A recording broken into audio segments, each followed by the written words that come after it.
Imagine a secret history, hidden not by time, but by design. A truth so profound, it redefines our origins and warns of an imminent global disaster. What if our ancient myths weren't fiction, but are the recollections of traumatic near-extinction events that our ancient ancestors experienced and survived, to pass on to us in forms of folklore and legends? The Earth is not what you think it is. It's not stable. It's not safe.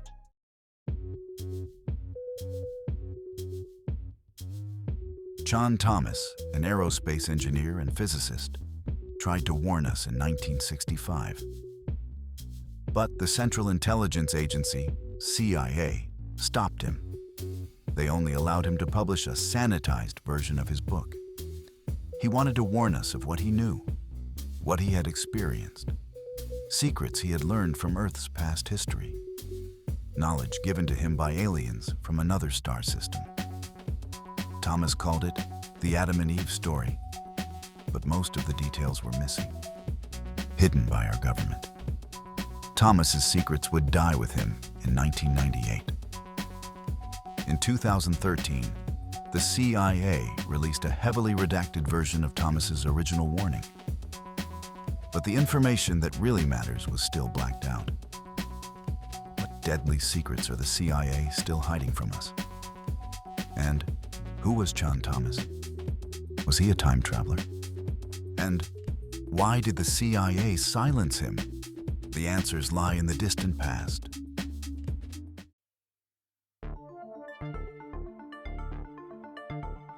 Our story begins 780,000 years ago.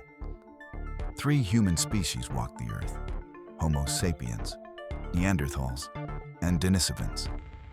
But beneath their feet, something ancient stirred: the planet's molten iron core. Unexpectedly, a geodynamo phenomenon occurs, and the magnetic north and south poles begin to switch places. As the planet's magnetic field weakened, the poles reversed. This was no gentle switch. It opened Earth to cosmic radiation. The Yellowstone supervolcano erupted. Ash darkened the skies. Temperatures plunged. A global ice age began. Oceans surged violently, and early humans scrambled for survival. Science calls this a geomagnetic reversal. John Thomas called it a flip, a term he learned from the Nordics, an interstellar alien race he met 772,000 years ago. The CIA called it the Brun-Hess-Matuyama reversal and had it redacted and filed away under national security concerns. These flips are real. They are irregular.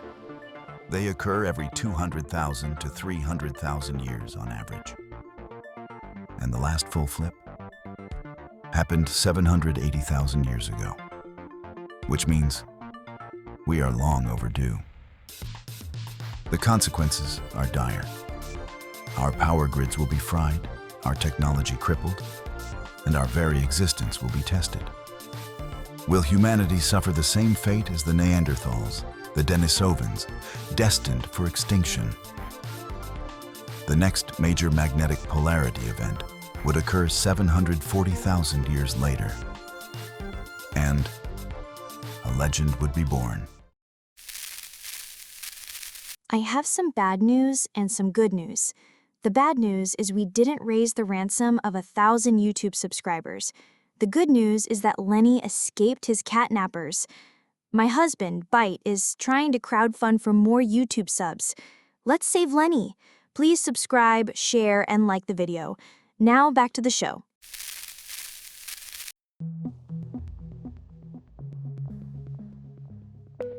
Fast forward to the last Champ event, 41,000 years ago. Not a full magnetic polarity reversal or pole flip, but what scientists call a pole wander or excursion. Though not a near-Earth extinction event, the faltering magnetic field unleashes solar storms and climate chaos that target the Canadian Arctic and Siberia, home of the Denisovans. Their survival hung by a thread. But then, something miraculous happened. A benevolent race, the Nordics, said to hail from the Pleiades star cluster, intervened. Tall, glowing, angelic beings with platinum hair and blue eyes. They guided the Denisovans to safety. And from the seas, they raised a new sanctuary, Atlantis, a city of shimmering towers and crystal technologies, a utopia forged from alien knowledge. The Denisovans became the Atlanteans. But someone watched. A cloaked figure, not Nordic, not human. A wingmaker, an interdimensional Time Lord, takes notice and records the temporal anomaly. In the original timeline, the Denisovans had perished, an entire species erased. This deviation created a ripple in the timeline, and if it strayed too far from the destined path, it would be pruned.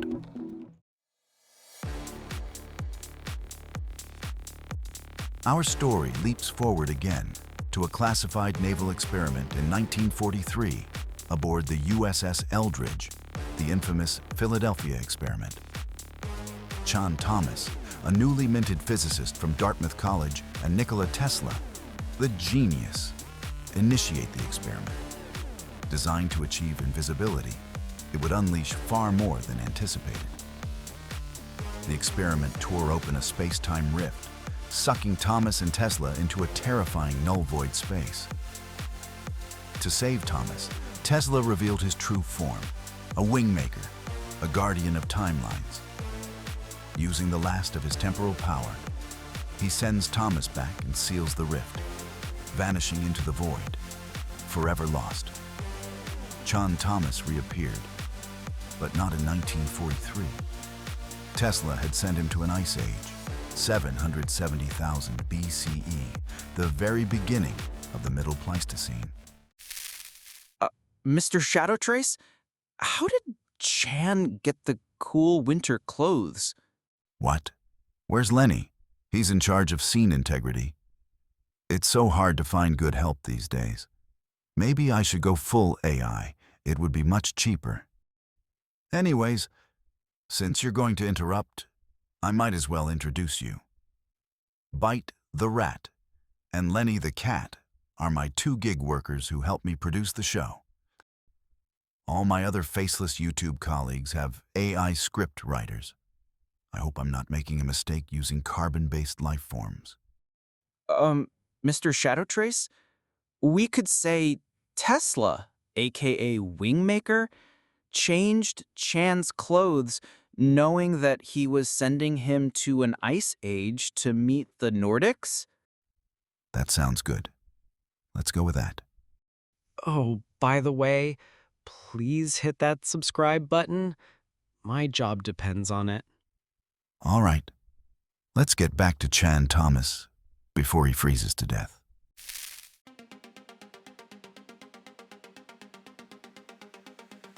Lost in an alien past, Thomas was found by the same benevolent Nordics, who were at that very moment studying the aftermath of the Brunhes-Matuyama magnetic reversal. They recognized the residual Wingmaker energy signature left on Thomas and saved him. The Nordics educated him, revealed the devastating history, the intricate mechanics, and the dire dangers of Earth's cyclical polarity reversals. They showed him the hidden truths of our planet's violent past and the inevitability of its future. Thomas learns of Earth's cataclysmic cycles, geomagnetic shifts that trigger extinction, how the magnetic field weakens, how poles wander and then flip. Armed with this terrifying knowledge, the Nordics returned Chan Thomas to 1965. His mission: to warn humanity, to prepare us for the inevitable. He immediately began writing his chilling account, The Adam and Eve Story.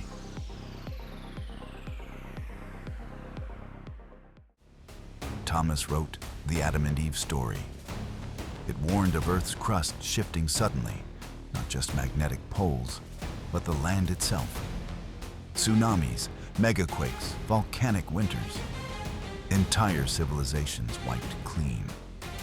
Adam and Eve, he claimed, were not the first humans. They were not cast out of Eden because of a stolen apple. They were the last survivors. Their garden was a shattered earth. Their nakedness was the loss of all civilization.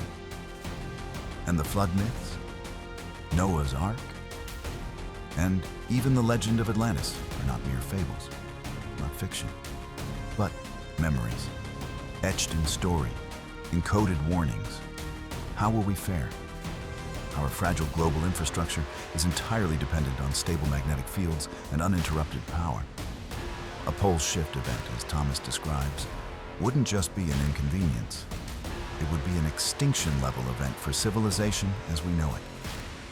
These resets happen every 6,000 to 7,000 years, and we are due.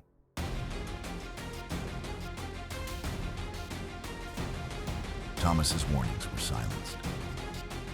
A shadow alliance between the manipulative alien race, the Greys, and the ancient controlling force known as the Illuminati convinced MJ-12 and the CIA to suppress his work. Why? Because a controlled apocalypse would create chaos, and from chaos comes control.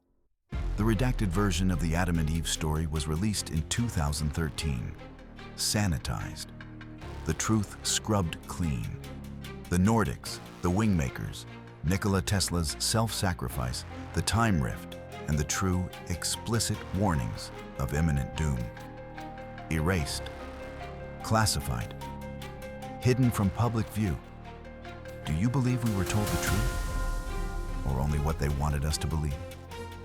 Are we just livestock, waiting for the next reset?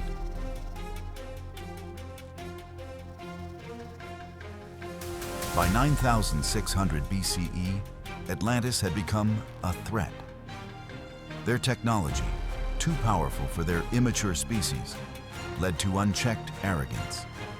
They lacked the wisdom to wield the knowledge bestowed upon them. They became consumed by a singular desire: to rule the world. The very future of the original timeline was threatened. They had erased the Neanderthals. Now they set their sights on Homo sapiens, our ancestors. The Wingmaker, who had patiently observed the Denisovan experiment for almost 30,000 years, knew a choice had to be made. Our ancient ancestors called him Zeus, the king of the Olympian gods. The Wingmaker Zeus unleashed the fury of the elements, and Atlantis fell. The timeline was restored. But for how long? The signs are here. The poles are moving. The field is weakening. And the cycle is beginning again. What if the myths are memories? What if Adam and Eve weren't the beginning, but the end? What timeline are we living in now?